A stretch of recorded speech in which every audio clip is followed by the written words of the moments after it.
everybody, how we doing? Miller here, your friendly neighborhood patio daddio.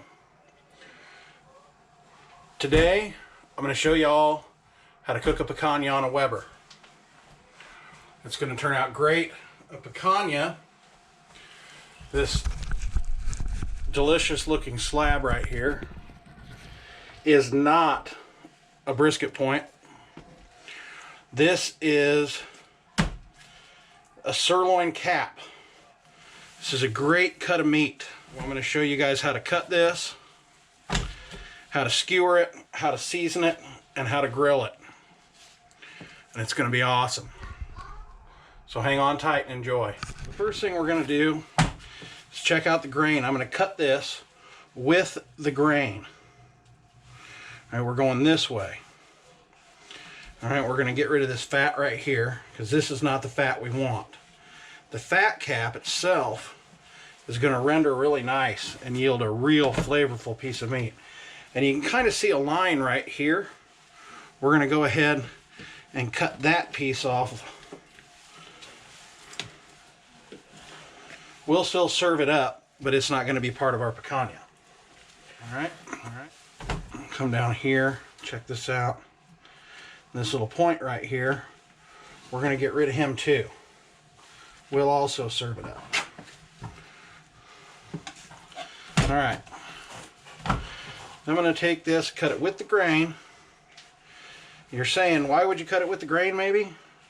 Well, I'm going to cut it with the grain because when I serve it, we're going to cut it across the grain.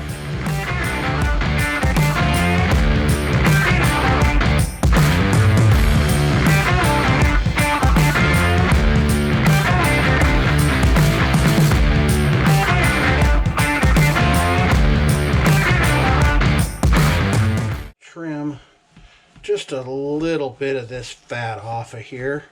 We're not going to cut it all off because it does render out so nice and has such a great flavor.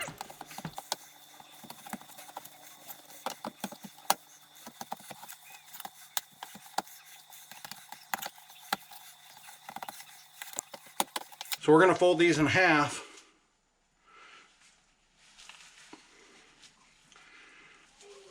And run them right on these bamboo skewers. That one's a shitty bamboo skewer. We'll find one that's not.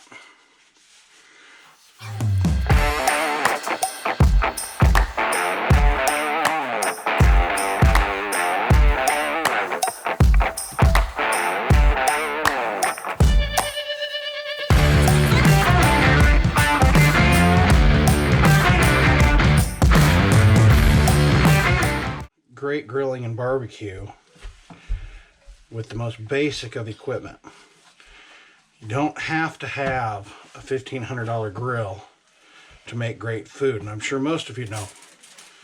My youngest is helping me out here. All right. What I need so I can bake. And we're going to set these down. So I can bake. So I can have bread. I'm going to liberally coat with kosher salt. More than you would normally season something with. All of those. 2 of them. 3 of them so I don't be out. And we're going to coat with some coarse black pepper. And I eat both sides of the meat, so I'm going to season both sides of the meat. All right. Now we're going to set these to the side.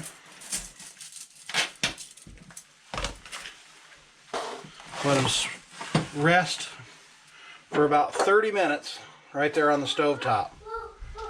All right, we're going to let that rest. And then we'll get our coals lit and we'll get them on the grill. All right, we are back. There's my whiny young one, the patio baby-o. There's the patio mommy-o. And here's my patio. Here's my shaggy lawn. Little tour here, I guess. Here's my offset firebox doing its offset firebox thing. Horizon. I don't think there's a better smoker built. Today we're going to use the Weber kettle. And We're gonna kind of reverse sear these, I guess they call it. We're gonna bring them up to the internal temperature on high indirect heat till the internal temperature comes up to 120. Then I'll sear them to 135 and render that fat, and that'll give us a really nice medium rare. Hope y'all are ready. So here we go.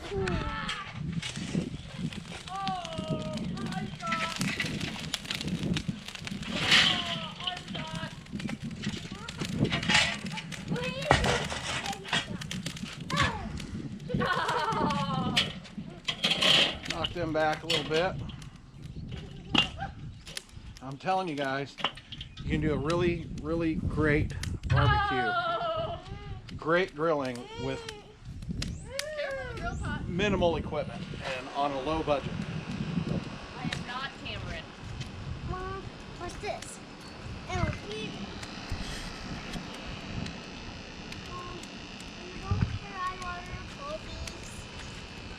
We have some beautiful chalk art.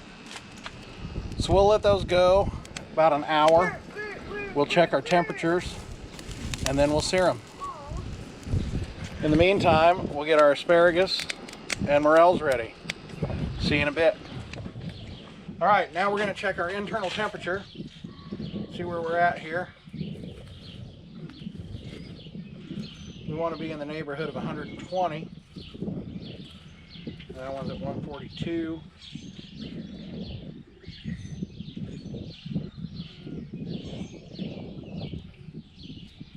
$124, $126. All right, spread these coals out just a little bit.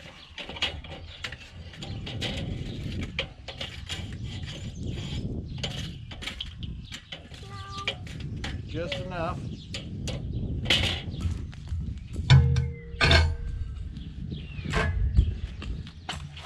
And we're going to bring them over direct heat. Just like this, and sear them. And I'm going to get ready to cook some asparagus while those are cooking. I am tremendously better on a grill and a firebox smoker than I am on this flat top. So I'm sure I'll be able to roast some criticism while I'm doing this. All right, first thing I'm gonna do here, I'm just gonna get a small coat of oil on here. I'm sure it's supposed to be water. I like grease.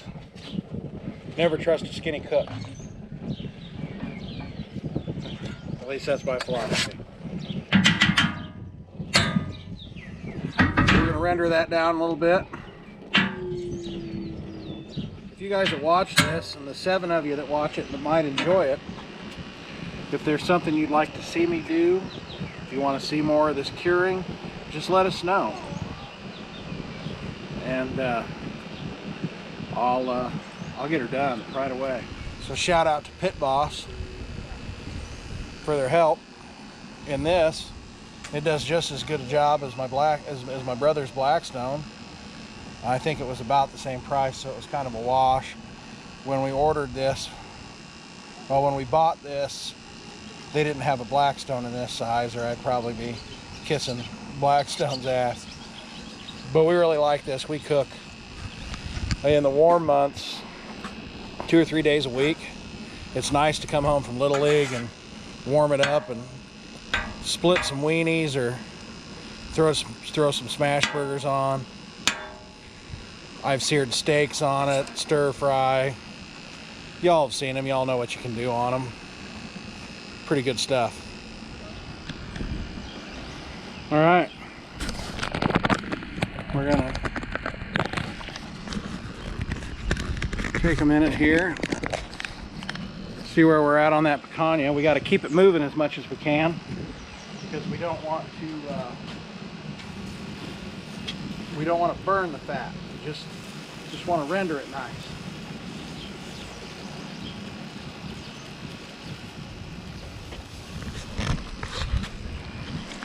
Here we got a good look at our bacon.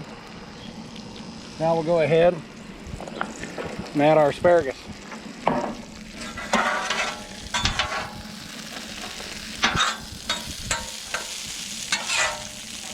I think this is fresh out of a Dallas County ditch.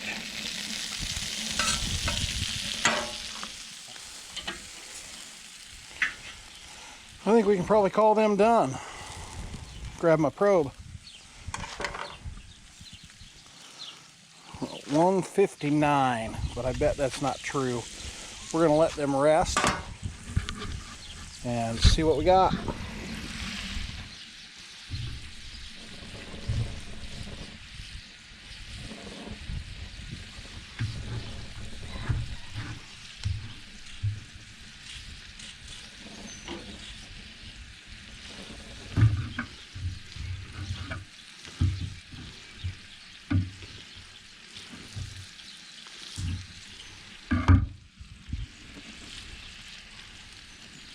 And that's not even the good steak. Let's see what we got here.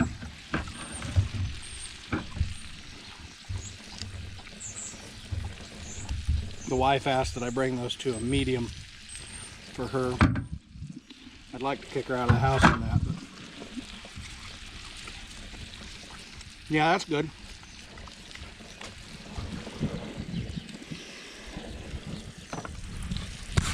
Well, there we go.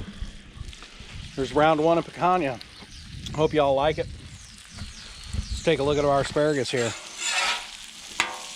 Oh yeah, starting to get that nice dark green color we like to see it.